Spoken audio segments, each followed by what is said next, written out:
Welcome to women special. ఇవాళ చాలా interesting recipe stuffed capsicum biryani ఎలా చేయాలో చూద్దాం. చాలా టేస్టీగా ఉంటుంది. ఇలాంటి మరెన్నో ఇంట్రెస్టింగ్ రెసిపీస్ కోసం తప్పకుండా ఉమెన్ స్పెషల్ ఛానల్ను సబ్స్క్రైబ్ చేయండి. స్టఫ్డ్ క్యాప్సికమ్ బిర్యానీకి కావాల్సిన పదార్థాలు: బాస్మతి రైస్ 15 నిమిషాల ముందు కడిగి స్టెయిన్ చేసి పక్కన ఉంచుకోవాలి. క్యాప్సికమ్ను స్టఫింగ్కి వీలుగా తొడిమ తీసి ఉంచుకోవాలి. క్యారెట్, కట్ చేసిన ఆలు, కట్ చేసిన టమాటా, కట్ చేసిన బీన్స్, పుదీనా, పచ్చిమిర్చి, కరివేపాకు, కొత్తిమీర, అల్లం వెల్లుల్లి పేస్ట్, మసాలా సామాన్లు, ఉల్లిపాయ ముక్కలు, జీలకర్ర, నూనె, పసుపు, ఉప్పు, కారం, బిర్యానీ మసాలా. ముందుగా స్టవ్ వెలిగించి బాండి పెట్టి నూనెను వేయాలి. జీలకర్రను కూడా వేయాలి. ఉల్లిపాయ ముక్కలు వేసి చక్కగా వేగనివ్వాలి. పచ్చిమిర్చి ముక్కలను వేయాలి. ఇప్పుడు మసాలా సామాన్లు వేయాలి. క్యారెట్ ముక్కలు, బీన్స్, ఆలు వేయాలి.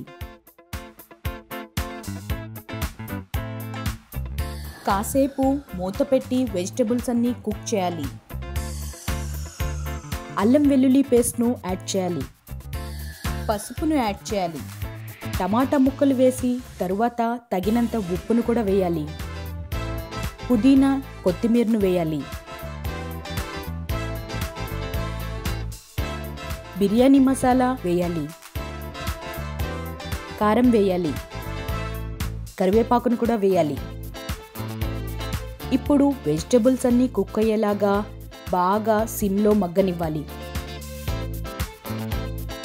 ఆ తర్వాత ఇందాక మనం కడిగి ఉంచిన బాస్మతి రైస్ వేసి కలపాలి.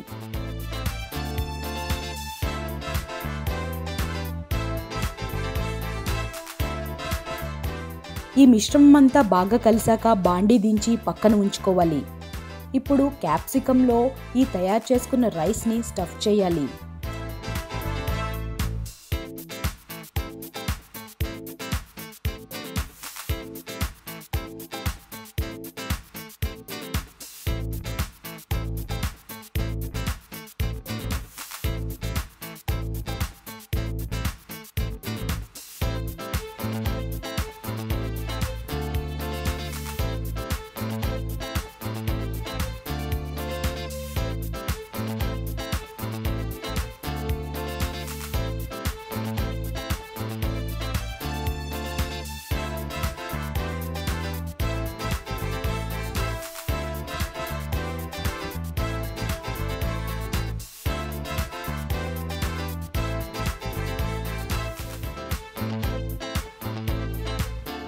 ఇప్పుడు గిన్నెలో వాటర్ తీసుకుని దానిలో తరిగిన ఉల్లిపాయ ముక్కలు, ధనియాల పొడి, ఉప్పు, కొత్తిమీర, కరివేపాకు, కారం వేసి కలపాలి.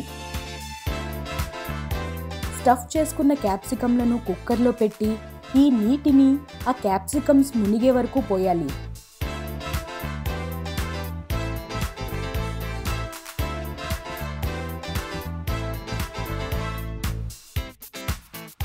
ఇప్పుడు ఆ కుక్కర్ విజిల్ పెట్టకుండా మూత పెట్టి ఉడికించాలి.